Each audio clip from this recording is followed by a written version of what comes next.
My dog led me to a huge secret in my basement. I always thought my golden retriever, Max, was just a regular dog. A little too energetic, maybe, but nothing out of the ordinary. That changed the night he wouldn't stop scratching at the basement door. It started around 11 p.m. I was watching TV when Max ran to the basement door, whining and scratching.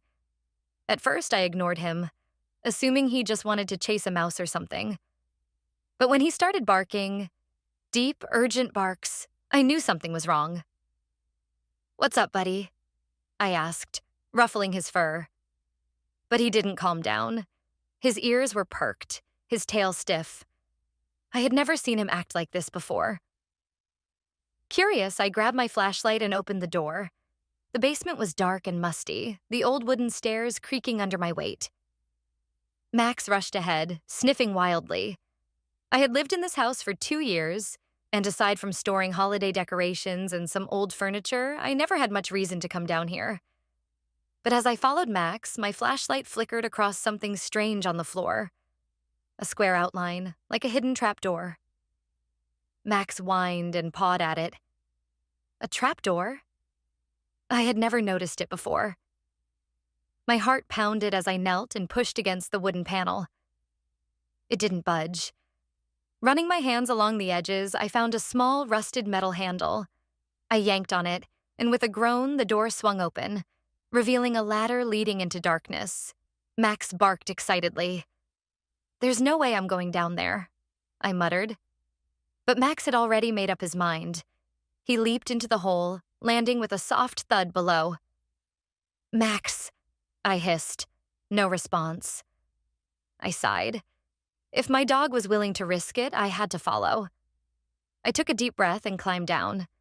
The air was cold, damp. My flashlight flickered as I reached the bottom. I expected a dirt floor, maybe some pipes, but instead I found myself in a narrow tunnel made of old bricks. The walls were lined with torches, unlit but still hanging there as if someone had been here recently. I shivered. Max was ahead, sniffing around a wooden crate covered in cobwebs. I stepped closer, brushing away the dust. Carved into the wood was a single word. Holloway. My last name. I froze. What was my family's name doing down here? Hands shaking, I pried the crate open. Inside were stacks of old documents, yellowed and fragile. Some were letters, some looked like blueprints. As I scanned the papers, a name kept appearing. Elias Holloway. My great-great-grandfather. I had heard stories about him. He was a banker in the 1800s, rumored to have hidden a fortune before mysteriously disappearing. The family had always assumed it was just a myth.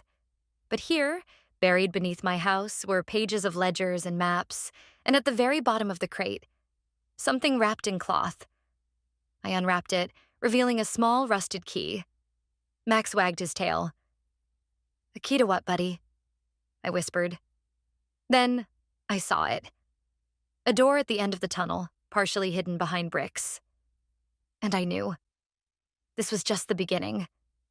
I stared at the hidden door, my heart hammering. The key in my hand felt heavy, like it was meant to open something important.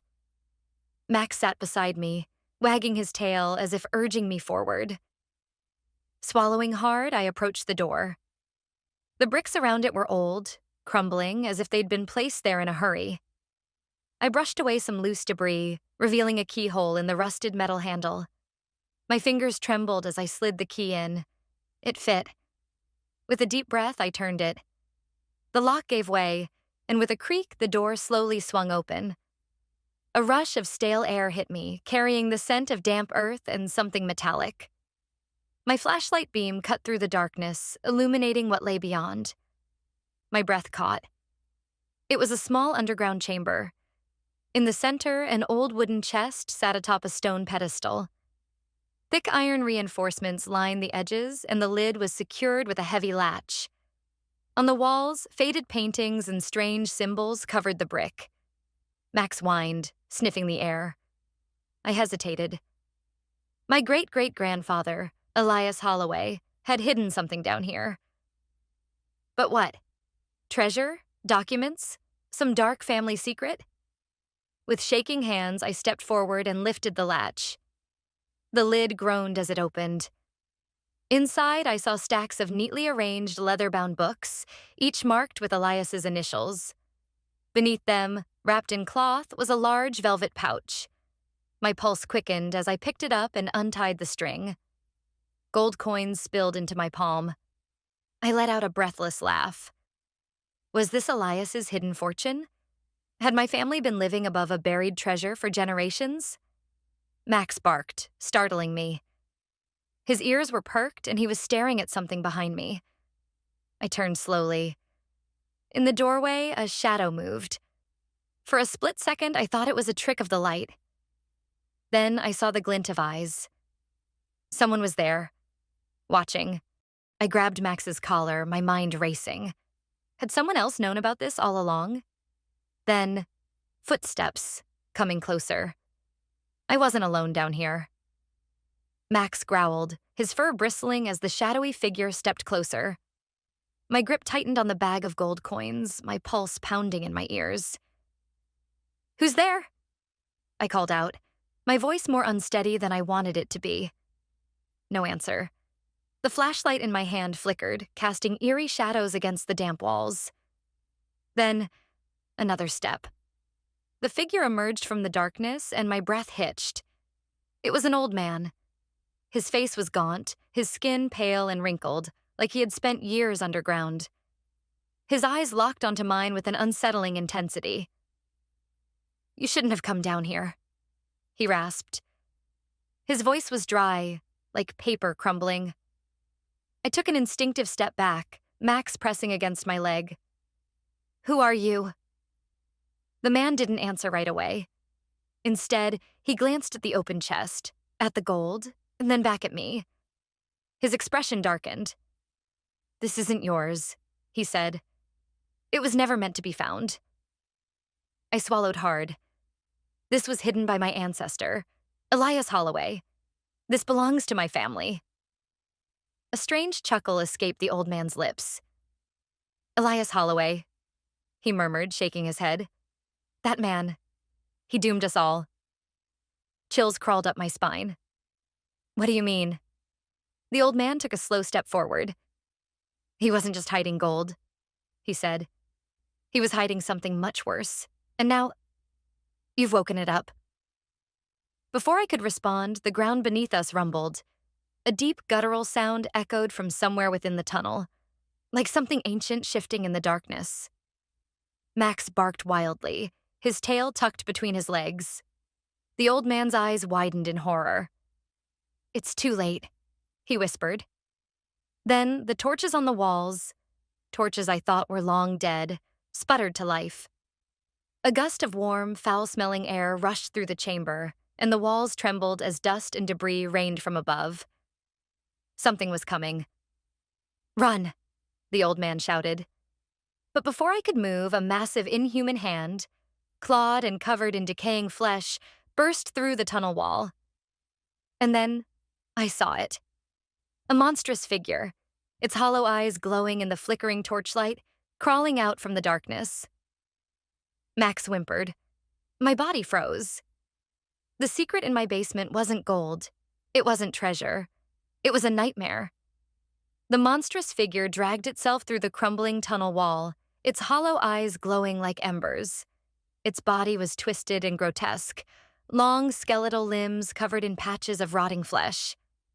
The stench of decay filled the chamber, making my stomach turn. Max barked furiously, standing his ground despite the sheer terror radiating from the creature. The old man, his face pale with fear, backed away. "You should have never opened the chest," he muttered. I barely heard him. My legs felt like lead, my breathing shallow. Then the thing moved. It let out a deep, guttural growl that rattled my bones. Its clawed hand stretched toward me. I stumbled back, my foot catching on the chest. My flashlight slipped from my grip and clattered to the floor, the beam spinning wildly across the chamber. Max lunged forward. He snapped at the creature, his teeth flashing in the dim light. "No," I shouted, grabbing at his collar. But it was too late. The thing swiped at him. barely missing as Max darted back with a snarl. The old man yanked me by the arm.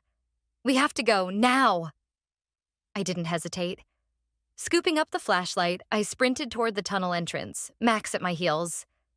The ground trembled beneath us as the creature let out a deafening roar. Dust and debris rained down as if the entire underground chamber was about to collapse. I ran blindly, following the old man's lead through the narrow tunnel. My lungs burned and my legs screamed in protest, but the only thing that mattered was getting out. Behind us, I heard the thing scraping against the walls, moving fast. Too fast. I risked a glance over my shoulder, just in time to see a long, clawed arm reaching out for me. No. I pushed myself harder, practically leaping up the basement ladder. Max was right beside me, his paws scrabbling against the wood. The old man followed, moving surprisingly fast for someone who looked like a walking corpse. The moment we reached the top, I threw my weight against the basement door, slamming it shut.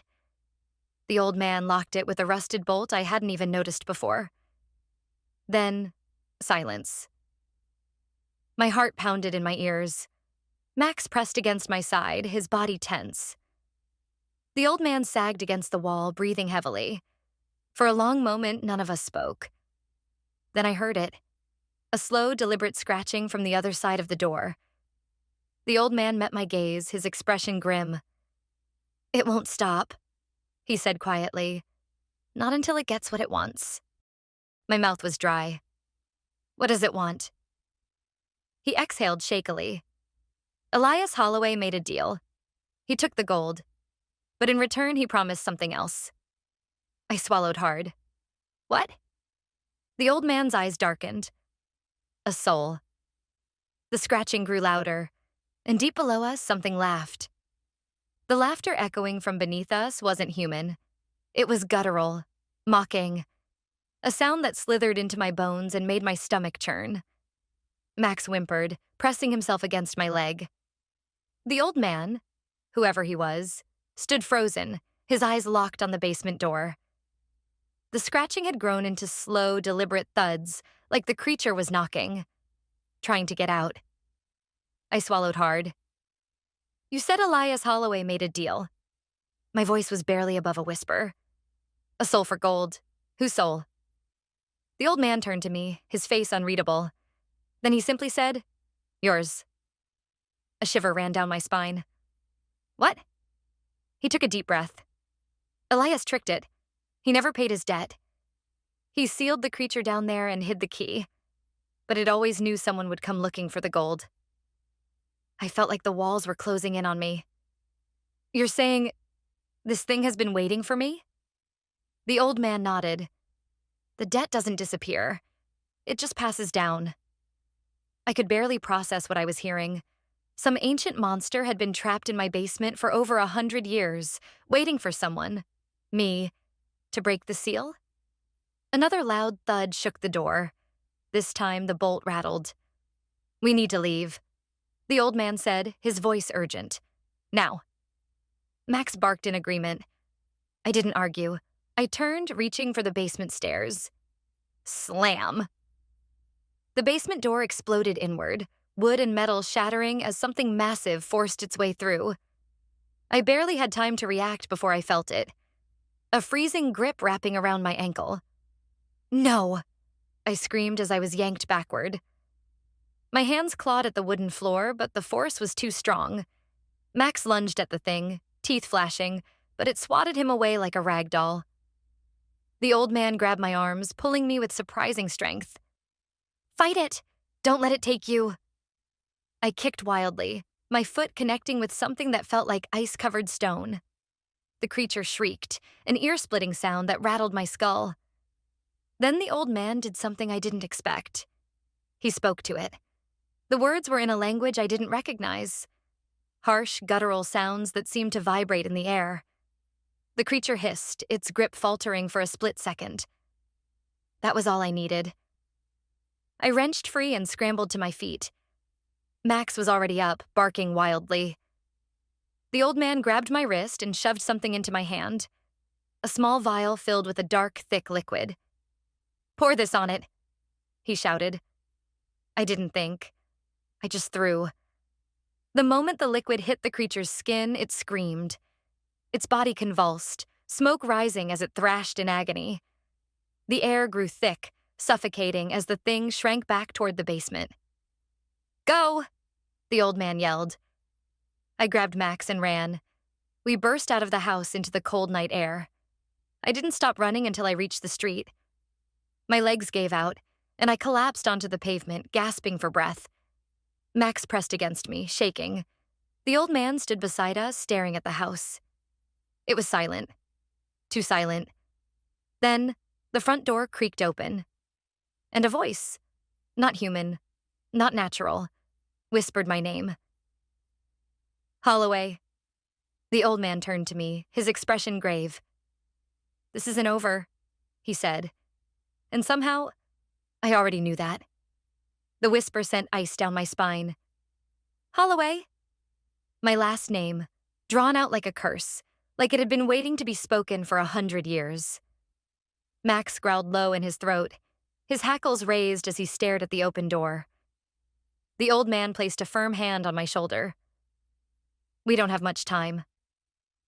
I turned to him, still gasping for breath. "What the hell was that thing?" He glanced back at the house, his eyes shadowed. "Something that should have stayed buried." I shook my head. "No more riddles. If that thing is after me, I need to know what it is." The old man hesitated, then let out a slow sigh. "It's a collector," he said grimly. "A being bound by ancient deals, old curses. Elias Holloway promised it something in exchange for wealth. He never fulfilled his end of the bargain." He turned to me, his expression serious. "And now it believes you are the payment." A lump formed in my throat. "How do we stop it?" The old man rubbed his temples. "We can't just kill it. It's bound to your bloodline. That thing has waited generations for someone to open that chest and break the seal. We need to bind it again, permanently." A gust of wind howled through the trees. From inside the house, the whispering grew louder. "Come back. We can make a deal." I shuddered. "What do we do?" The old man reached into his coat and pulled out a folded piece of paper. Aged, yellowed, covered in strange symbols. "We need to trap it, just like Elias did." I hesitated. "And if we fail?" The old man's eyes darkened. "Then it won't just take you." His voice dropped lower. "It'll take everything." A deep growl from Max snapped me out of my thoughts. I followed his gaze, back to the house. The whispering had stopped. The front door stood wide open, the darkness inside stretching like an open maw. And then, footsteps, slow, deliberate, coming toward us. I clenched my fists. "Let's end this." The old man nodded. "Follow my lead." We stepped forward, back into the nightmare. Stepping back into the house felt like walking into the mouth of a beast. The air was thick, heavy, like the house itself was breathing. The old wooden floor creaked beneath our steps, and Max let out a low whimper, pressing close to my side. The whispering had stopped, but we weren't alone. The old man, who still hadn't told me his name, held up the paper covered in strange symbols. He whispered something under his breath, his fingers tracing the markings. Then, from the basement, a sound, a slow, dragging scrape.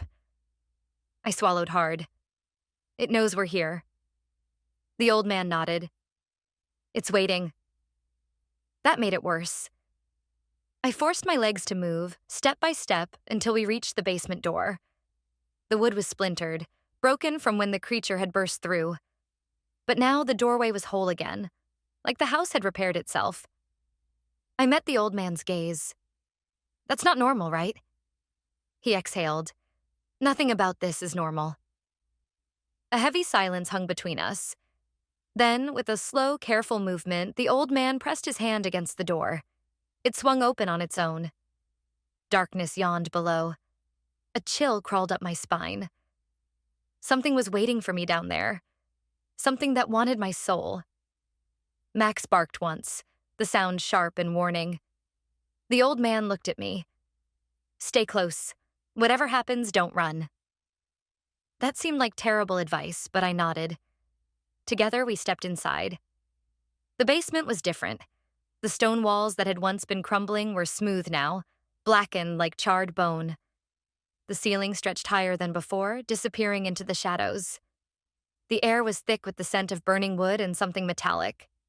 Blood. Max whimpered, his ears flat against his head. Then I saw it. The thing was waiting for us. It stood in the center of the room, its body impossibly tall and twisted. Its skin, if you could call it that, looked like stretched leather, stitched together with something dark and pulsing. Its hollow eyes burned like dying embers, locked onto me. A slow grin spread across its face. You came back. The voice slithered into my mind like oil, thick and suffocating. I felt my breath hitch. My chest grew tight, my body suddenly heavy. The old man stepped forward, holding up the paper. "We're here to bind you," he said firmly. "Your deal with Elias Holloway is over." The thing laughed, a deep, guttural sound that made my stomach twist. "No." And then the lights went out. The darkness swallowed everything. I heard Max barking wildly, the old man muttering something, and then whispers, dozens of them, surrounding me. "Holloway, you are ours. It is written. It is sealed." I felt something cold wrap around my wrist, pulling. I struggled, my breath coming in sharp gasps. "Max!" A burst of light exploded in the room. The old man had pressed his hand to the floor, the paper glowing with golden symbols. The whispers screamed in pain. The thing shrieked, lunging at me. Max leaped, sinking his teeth into its arm.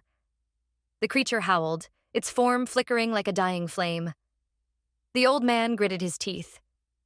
"Now, boy, say its name." I didn't know how I knew it, but suddenly the name was there, in my head. I opened my mouth and screamed, "Serac!" The creature froze. A deafening boom shook the basement. The golden symbols exploded outward, wrapping around the thing like chains.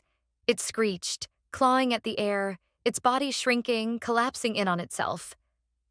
The shadows peeled away, revealing bones, rotten, twisted, belonging to something not human.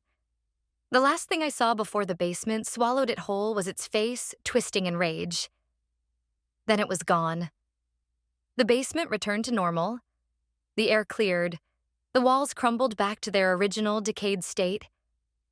I collapsed onto my knees, gasping. Max pressed against me, licking my face, his tail wagging frantically. The old man let out a long breath. "It's done." I looked up at him, my mind spinning. "It's really gone?" He hesitated. "For now." I frowned. "What do you mean, for now?" He met my gaze, his expression unreadable. "Curses like this, they don't just end. You stopped it, but as long as the Holloway bloodline exists." I didn't let him finish. "You're saying it could come back?" The old man nodded. "Someday." I exhaled slowly, rubbing Max's ears. "So what do I do now?" The old man turned toward the basement steps. "You prepare." Then, just like that, he was gone, leaving me alone in a house that was finally silent. No whispers, no scratching, no lurking thing waiting in the dark. Just me, Max, and a basement that held a secret I wished I'd never uncovered. The old man was gone. He had disappeared into the night, leaving me with more questions than answers. Who was he? How did he know about my family's past? And most importantly, had we really stopped it? Max let out a soft whine, nudging my hand. His tail was still tucked, his ears flicking toward the basement. He didn't trust it.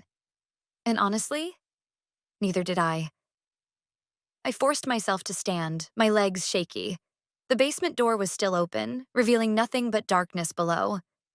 I wanted to slam it shut, bolt it, and never set foot down there again. But something stopped me. Something felt wrong. A slow, sinking feeling crawled into my gut. I wasn't safe yet. I took a deep breath. "Come on, Max. I whispered. And against all common sense, I went back down. The basement was exactly as we'd left it. Cold, dusty. The broken stone walls stretched into the shadows. There were no more eerie symbols, no lingering voices calling my name. But the chest, the damn chest that had started this nightmare, was still sitting in the middle of the room. Shut. Like it had never been opened. My stomach twisted. Max growled low in his throat, stepping protectively in front of me. I took a cautious step forward. My breath caught in my throat as I noticed something new. The floor was different. Carved into the stone beneath the chest were fresh markings. Not like the ones the old man had drawn. These were crude, rushed, like something had scratched them in a hurry. I knelt down, brushing dust away. My fingers trembled as I traced the letters. HELPMEA. Chill ran through my body. Someone, or something, had carved those words into the stone. And I had a terrible feeling that whatever we'd trapped down here, we hadn't trapped it alone. My breath hitched as I stared at the words carved into the stone. Help me. The letters looked frantic, uneven, desperate. Max let out a low whimper, his body pressed against my leg. Every instinct screamed at me to leave, to run, to never come back. But then I heard it. A voice. Software weak. Human. Hello? My blood turned to ice. It came from the chest. I staggered back, my heart hammering. Number that wasn't possible. We had sealed it. The creature was gone, wasn't it? I took a shaky breath. Who's there? Silence, then, please don't leave me. The voice cracked, raw with pain.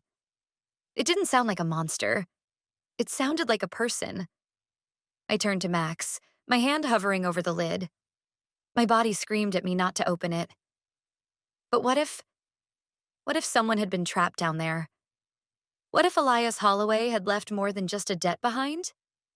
I hesitated. My fingers brushed the latch. Max snarled, lunging forward and snapping at my hand. I yelped, stumbling back. Max, what the hell? He stood over the chest, teeth bared, growling like I'd never seen before. Max, move. My voice shook. He didn't. His body was rigid, his fur bristling, his eyes weren't on me. They were locked on the chest. The voice inside changed. Please. I'm so hungry. The last word warped, twisting into something unnatural. I froze. Max let out a vicious bark, his stance unwavering. Then, ever so slowly, the chest moved. The lid didn't open, but something inside shifted. A single, muffled thud, like a hand pressing against the wood. I stumbled backward, my pulse hammering in my skull. My shaking fingers reached for the lighter in my pocket, the one I always carried but barely used. I flicked it open. A small, flickering flame danced in the dark. I met Max's eyes. He knew. So did I. Without another thought, I hurled the flame at the chest. Boom. The fire erupted instantly, swallowing the wood in a blaze of orange and red. The markings on the floor glowed, pulsing like veins as the flames licked higher. And then, it screamed. Not a human scream. Not a monster's. Something worse. The basement shook, the walls cracked. The shadows moved. I turned and ran. Max bolted up the stairs ahead of me, his paws scrambling against the wood. I barely made it through the door before the fire exploded outward, swallowing the basement in an inferno. I stumbled into the yard, gasping for breath as the heat roared behind me. The house shuddered. Then, with a sickening groan, collapsed. Flames shot into the night sky, embers dancing like fireflies. I fell to my knees, watching as the place that had held generations of secrets crumbled into nothing. Max pressed against me, his chest rising and falling in heavy pants. It was over. For real this time. At least, I thought it was. Then, from the burning wreckage, something moved. A shape. A shadow. It watched me. Not attacking, not speaking. just watching. And as the firelight flickered against its hollow eyes, I realized the truth. I hadn't destroyed it. I had set it free.